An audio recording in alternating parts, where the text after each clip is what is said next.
welcome to BK Academy at Chess. This is Black Knight, and we're going to take a look at how white wins this position.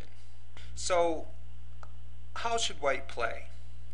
Of course, king to d3. Now black's best defense here is to cut the king off. Now white chases the rook. Now how should black play here?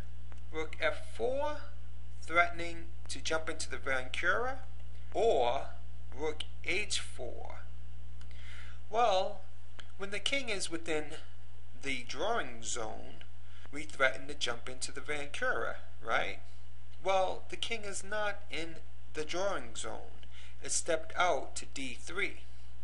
So rook to f4 is not going to work, right? We know that it's going to come down to a race and white is going to win.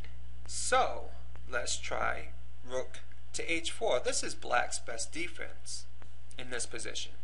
So what is black trying to do here?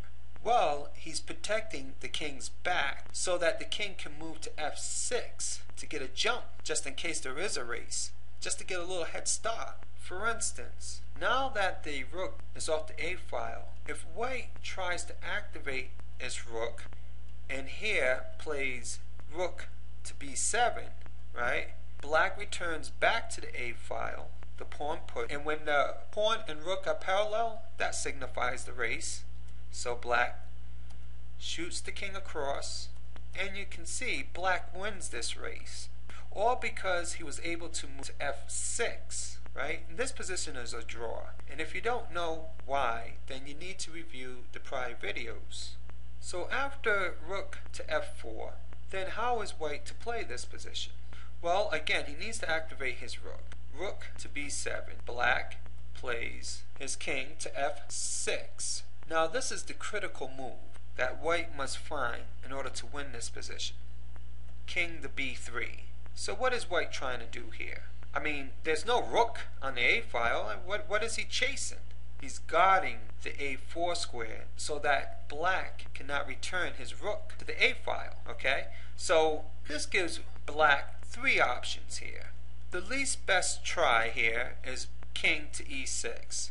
Now what is wrong with this position here? Whenever the pawn is on a6, the e file becomes critical for the black king. Now the king is 2 squares away from g7 here, and the black rook is not on the a file.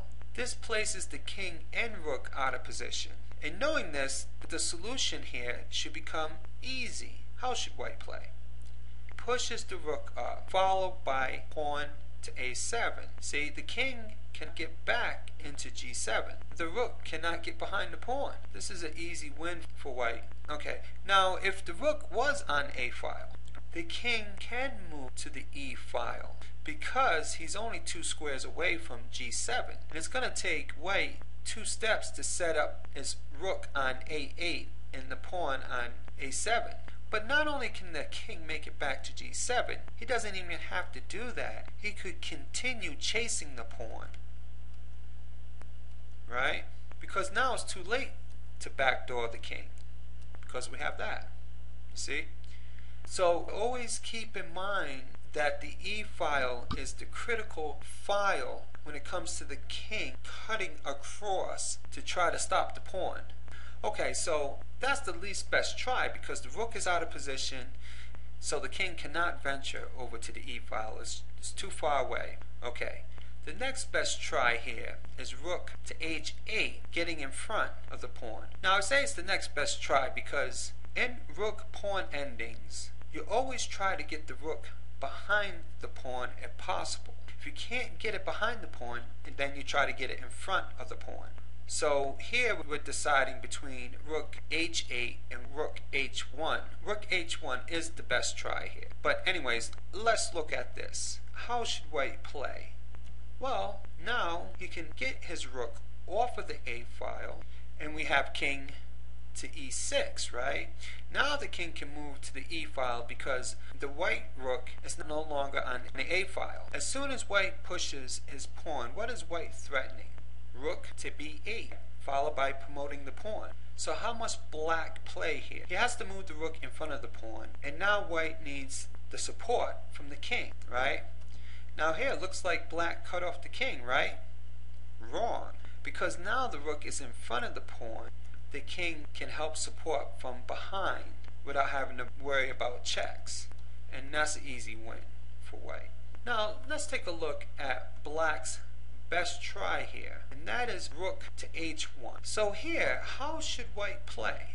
Well, remember, white cannot play this move because black still wins the race. You see? To do here to win the position. How should black play? White plays king to b4. Well, here black can just continually check the king, right? Because where's the king gonna go?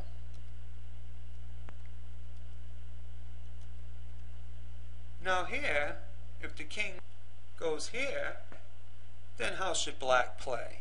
That's an easy draw. Just comes down here to attack the pawn. Now the pawn can't move, the king can't move, the rook has to move, and white loses the pawn. There's nothing white can do to improve the position. So how does white play? The answer is rook to a8. Not because the king has strayed too far from g7 and the rook's not behind the pawn, because black can get back in time, right? White has reverted back to the original plan with trying to get the king on a7, you see? Now here, black has to jump back onto the a file. If he checks the king, he's just helping the king get to its destination. And there's nothing black can do to stop the king from getting to a7. And we know that white wins this position from the prior video. And that's it for today, guys. Thanks for tuning in to BK Academy.